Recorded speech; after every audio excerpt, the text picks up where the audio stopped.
From our neighborhood to yours, this is AMI Vancouver. I'm Michelle Creedy for Accessible Media.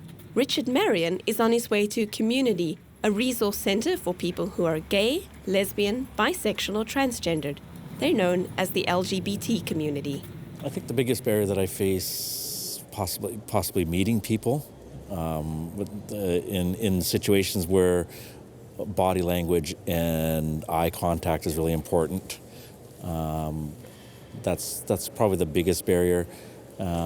Access to pertinent information sometimes is also a concern as well. Dara Parker is Executive Director at Community. How does Community find material that's accessible in audio format or braille? We don't. I don't have a good answer for that because we unfortunately are a small organization with limited resources, and so that hasn't been something that we've been able to source to my knowledge. The Vancouver Public Library is an important community leader in Vancouver. Sandra Singh is head librarian. If someone like Richard is coming to the library and they're not finding material, my first recommendation is talk to a librarian. We'll figure out what the titles are, and then we'll try to track down an accessible format for you.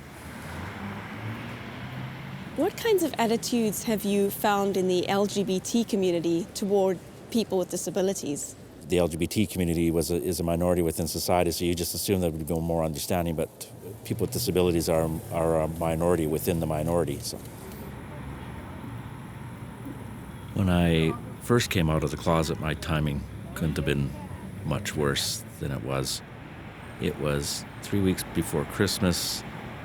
I worked for the family firm, and I really didn't know if the end result would be losing my job or what it would be.